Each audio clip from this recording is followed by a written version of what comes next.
Salut à toutes et à tous, c'est Constance. Aujourd'hui, je vais continuer à analyser les ingrédients du soin rénovateur cutané pour peau à imperfection. L'hydroxyde de sodium est d'origine synthétique. Il entre dans la préparation de nombreux produits, détergents, explosifs. Il sert à fabriquer des sels de sodium et à neutraliser les acides. En cosmétique, il permet la fabrication de savons solides, il est autorisé en bio et ne pose pas de problème dans les conditions de la réglementation.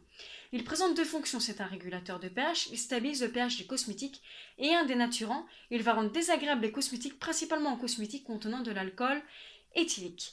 L'hydroxyde de sodium est présent dans les laits de toilette pour bébé, shampoing antipelliculaire, baume après rasage, shampoing pour enfants.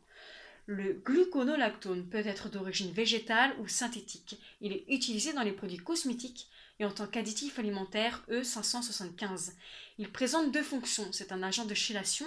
Il va réagir et former des complexes avec des ions métalliques qui pourraient affecter la stabilité et l'apparence des produits cosmétiques. Et un agent d'entretien de la peau, il va permettre de la maintenir en bon état. Le gluconolactone est présent dans les lingettes pour bébé après shampoing, shampoing classique, soins capillaires ciblés. Le PEG40, le Stearet, est d'origine synthétique. Il est classé dans les composés éthoxylés, polymères de synthèse, tension actif non ionique. Il présente deux fonctions: agent émulsifiant. Il va favoriser la formation de mélanges entre des liquides non miscibles en modifiant la tension interfaciale.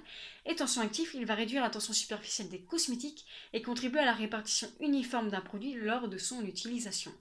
Le Stearet est présent dans les crèmes hydratantes, lotions, masques pour cheveux, anti-âge, crème de jour active, crème qui lisse, illumine et dégonfle les cernes sous les yeux. L'acide salicylique peut être d'origine naturelle ou synthétique, il est classé comme conservateur. L'acide salicylique est naturellement présent dans certains fruits ou végétaux comme l'écorce de saule. Il est utilisé dans les produits cosmétiques en tant que conservateur, conditionneur capillaire ou encore pour ses effets lissants et régénérants. Il est également employé comme kératolytique dans les shampoings antipelliculaires, notamment pour le traitement des pellicules. D'après un avis publié en septembre 2018, l'acide salicylique ne poserait pas de problème que s'il est utilisé dans les conditions de la réglementation. Il présente 6 fonctions. C'est un conditionneur capillaire, il va rendre les cheveux faciles à coiffer, souple, doux et brillant. Un antipelliculaire, il aide à lutter contre les pellicules. Un agent masquant, il va réduire ou inhiber l'odeur de base du produit. Kératolytique, il va décoller et éliminer les cellules mortes de la couche cornée de l'épiderme. Conservateur, il va empêcher la formation de micro-organismes dans les produits cosmétiques et agents d'entretien de la peau.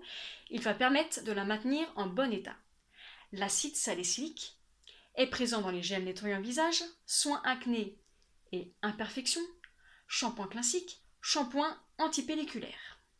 La Glycyrrhiza inflanta root extract ou extrait de racine de réglisse est d'origine végétale. Sa fonction, c'est un agent d'entretien de la peau.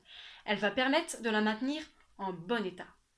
La Glycyrrhiza inflanta root extract ou extrait de racine de réglisse est présente dans les exfoliants faciales, les réparateurs, protection solaire immédiate, protection solaire pour enfants.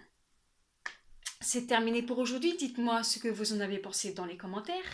Mettez un pouce bleu, abonnez-vous à ma chaîne, partagez. Activez la petite cloche pour ne rien rater et à très bientôt pour une prochaine vidéo.